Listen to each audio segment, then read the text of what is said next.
हमें बदले के लिए नहीं बल्कि बदलाव के लिए सोचना चाहिए। तो जब हम बदलाव के लिए सोचते हैं तो निश्चित ही एक बहुत व्यापक परिवर्तन होता है।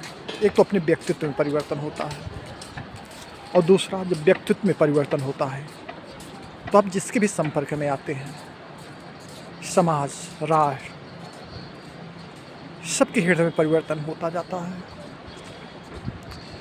जैसे हम किसी से मान लीजिए बदला लेने के लिए सोचते हैं तो आप बदला लेने के चक्कर में अपने व्यक्तित्व को आप खुद पथभ्रष्ट कर देते हैं। लेकिन जब आप ईर्ष्या द्वेष से मुक्त होकर सिर्फ अपने अंदर बदलाव लाने की प्रवृत्तियों को स्वयं में समाहित करने लगते हैं तो आप जो आपके साथ गलत किया है उसके व्यक्तित्व में परिवर्तन तो करते ही हैं और राष्ट्र के लिए आप एक महापुरुष के रूप में अवतरित हो जाते हैं। रहीमदास की एक पंक्तियाँ मुझे बहुत प्रभावशाली लगती हैं, जो बहुत प्रभावित करती है। रहीमन ओछे नरंते, रहीमन ओछे नरंते, तजहु बैर और प्रीत। रहीमन ओछे नरंते, तजहु बैर और प्रीत। काटे चाटे स्वानते, दोनों भांत विपरीत। रहीमदास जी कहते हैं रहीमन ओछे नरंते कि जो ओछे लोग हैं, ओछे लोग हों, ओछे इंसान हों, ओछे मनुष्य हों, ओछे स्त्री पुरुष हों, रहीमन ओछे नरंते, उनसे दोस्ती और दुश्मनी दोनों का परित्याग कर देना चाहिए। न उनसे दोस्ती रखना चाहिए, न दुश्मनी रखना चाहिए। रहीमन ओछे नरंते, तजहु बैर और विपरीत। काटे चाटे स्वानते, दोनों भांत विपरीत। जैसे कुत्ता है, कुत्ता से अगर आप ज़्यादा प्रेम करेंगे तो वह आपको चाटने लगेगा, और अगर कुत्ते को आप दुत्कारेंगे तो आपको काट लेगा, और दोनों भांत आपके शरीर में बैक्टीरिया फैल सकता है, आपको नुकसान हो सकता है। तो इसलिए जो ओछे लोग, जो गलत लोग हैं, उनसे ना आप दोस्ती करिए न दुश्मनी करिए। मिल जाएं, दुआ नमस्कार कहें, दुआ नमस्कार कर लो, बोल दें तो बात कर लो। उनसे एक समान लोकाचार के नाते उनसे मिलो जुलो, लेकिन उनसे मिलकर भी कोई मतलब मत रखो, क्योंकि अगर हम उनसे दुश्मनी रखेंगे तब भी घातक है, दोस्ती रखेंगे तब भी घातक है, और दोनों प्रकार से आपका व्यक्तित्व क्षरण होगा, और जब क्षरण होगा तो उससे आपको स्वतः ही बहुत नुकसान होगा। और रामचरितमानस की मुझे एक पंक्तियाँ बहुत ही प्रभावशाली लगती हैं, बहुत प्रभावित करती हैं। और उसमें भगवान राम कहते हैं कि मुझे कौन प्राप्त कर सकता है। तो उन्होंने कहा है कि निश्चल जन मन सो मोहि पावा, मोहि कपट छल छिद्र न भावा। यानी जो निश्चल मनुष्य होते हैं वो मुझे सहज भाव से, आसानी से मुझे प्राप्त कर लेते हैं। निश्चल जन, जो निश्चल लोग होते हैं, निश्चल जन मन सो मोहि पावा, जो निश्चल लोग होते हैं, जिनके हृदय में, अंतःकरण में कोई छल नहीं, कोई कपट नहीं, कोई प्रपंच नहीं होता है। भगवान कहते हैं, भगवान श्री राम कहते हैं कि वो मुझे सहज रूप से, आसानी से प्राप्त कर लेते हैं। मोहि कपट छल छिद्र भावा, वो कह रहे हैं कि मुझे छल, पाखंड, कपट ये सब पसंद नहीं है। और भगवान राम जो है बहुत सहज सरल ईश्वर हैं, वो सहजता से अपने भक्त के वशीभूत हो जाते हैं, और जो सहजता से उनका सुमिरन करता है, उनका भजन करता है, उनका याद करता है, तो उससे वो त्रिकालज्ञ बना देते हैं, उसे महापुरुष बना देते हैं, उसे विश्व विभूति बना देते हैं। तो कुल मिलाकर जैसे तुलसीदास ने लिखा भी है, एक भरोसे एक बल एक आस विश्वास, एक राम घनश्याम हित चातक तुलसीदास। यानी कुल मिलाकर अगर हम जो है एकमात्र श्री सीताराम प्रभु राम के चरणों में प्रेम रखेंगे, उन पर विश्वास करेंगे, तो हम किसी के प्रति ईर्ष्या नहीं रखेंगे, द्वेष नहीं रखेंगे, किसी के प्रति गलत नहीं सोचेंगे और छल छद्म पाखंड में लिप्त नहीं होंगे और धीरे धीरे अपने व्यक्तित्व को निर्मल करते रहेंगे। और इससे ईश्वर की जो असीम कृपा वो तो प्राप्त होगी ही। इस संसार में असीम मान सम्मान यश वैभव सब स्वतः ही प्राप्त होने लगेगा, इसमें कोई संदेह नहीं है। मैंने ऐसे बहुत लोगों को देखा जिनके जीवन में असीम गरीबी थी, जिनको पहनने के लिए वस्त्र आसानी से नहीं प्राप्त हो सकता था, खाने के लिए भोजन नहीं प्राप्त हो पाता था, जो हमेशा अर्थाभाव से परेशान रहते थे, लेकिन ईश्वर में एक निष्ठ विश्वास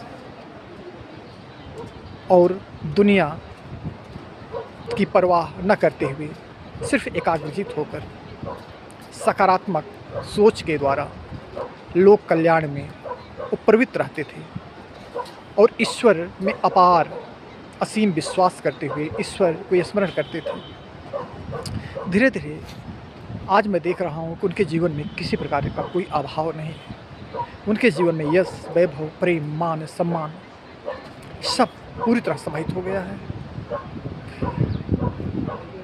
जब निर्मलता से ही निश्चलता से ही सब कुछ प्राप्त हो सकता है, जब निर्मलता और निश्चलता से ही हम आकाश को चूम सकते हैं, विश्व विजय कर सकते हैं, तो किसी मानव से किसी व्यक्ति से क्यों ईर्ष्या किया जाए, क्यों पाखंडों में लिप्त हुआ जाए। और मैंने जहाँ तक समझा, जहाँ तक पढ़ा,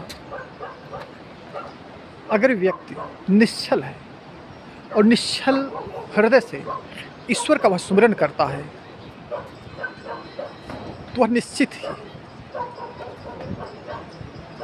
एक युग पुरुष बन सकता है, इसमें कोई संदेह नहीं है। लेकिन ईश्वर का नाम लेकर वह गलत कार्य करता है, छल छद्म पाखंड में लिप्त रहता है, तो निश्चित है उसका जीवन अंधकारमय ही होता है और हमेशा वह गर्त में ही गिरता है। ओए नर्मदा पहुंचा दूंगा तेरे को। इसलिए हमें हमेशा यह विश्वास करना चाहिए कि सृष्टि के कण कण में ईश्वर है, प्रत्येक मानव में ईश्वर है और सबके प्रति जितना भी हो सके हम सकारात्मक सोचें और सृष्टि के कण कण में ईश्वर का दर्शन करते रहें। और जब हम अपने साथ हुए अन्याय को भी हंसकर खुशी से झेल लेंगे तो निश्चित है उसका प्रभाव निश्चित है सकारात्मक होगा। अगर मान लीजिए आपके साथ कोई गलत करता है, कोई गलत कर देता है और गलत करके वह खुश रहता है, तो जो खुश रहता है तो उसका पूर्ण क्षय हो जाता है और देर सवेर वह व्यक्ति निश्चित ही पाप का भागी होता है, निश्चित ही दंड पाता है, इसमें कोई संदेह नहीं है। लेकिन अगर आप चुपचाप अपने साथ किए गए छल को भी सह लेते हैं तो देर सवेर निश्चित है उसका कई गुना लाभ आप प्राप्त करते हैं।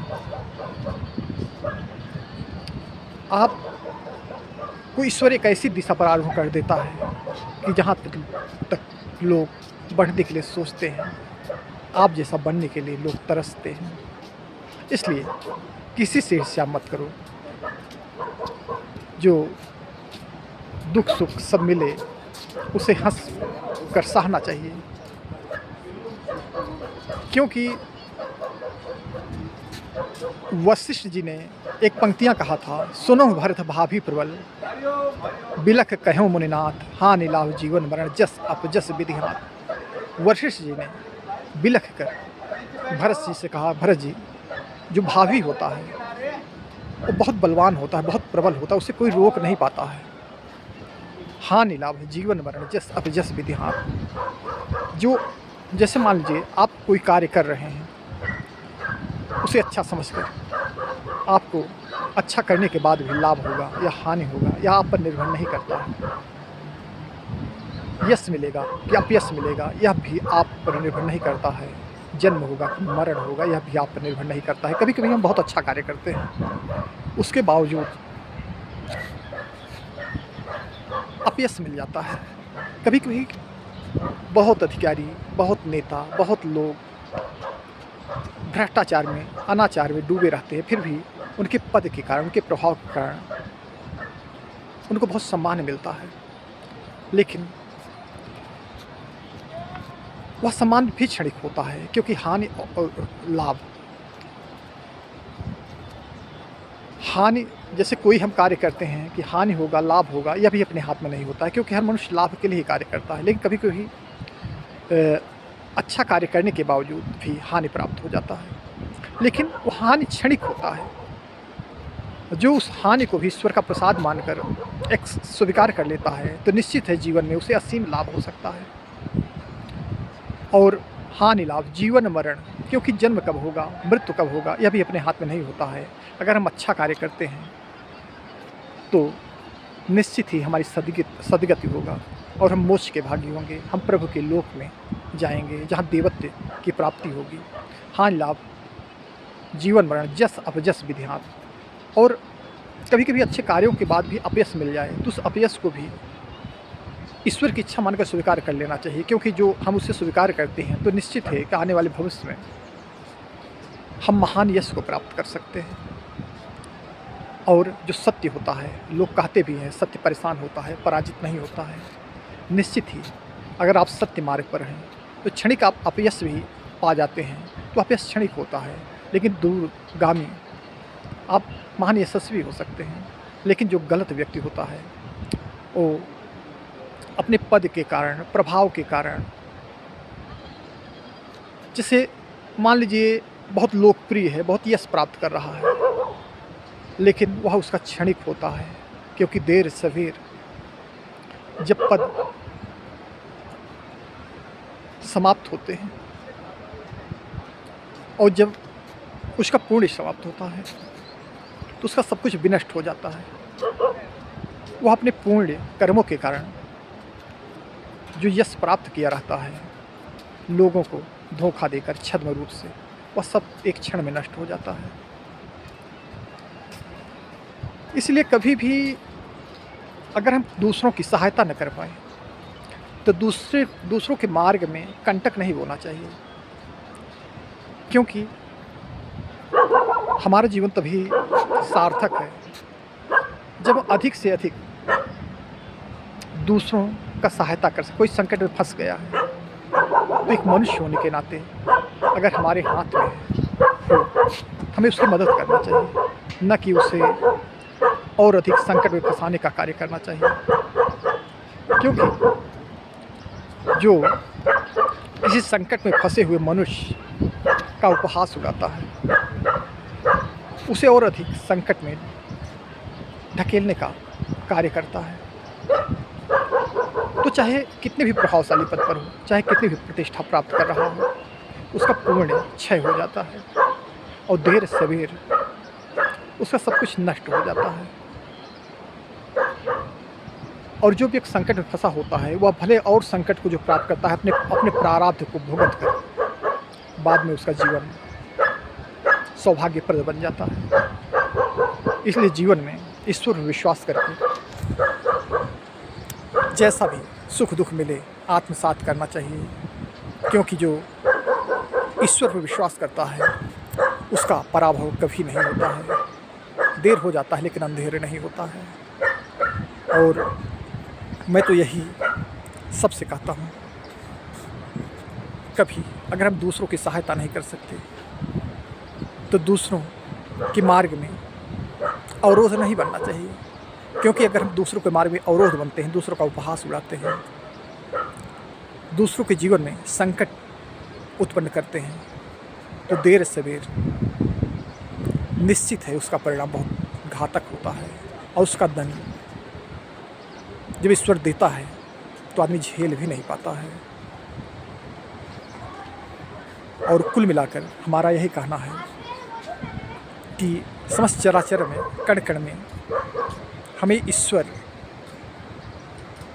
को आभास करना चाहिए और सभी के हृदय में ईश्वर को देखना चाहिए, और इसलिए किसी के प्रति गलत नहीं सोचना चाहिए। जय हिंद, जय भारत। मैं प्रवीण तिवारी रवि आपका भाई। जय हिंद, जय भारत।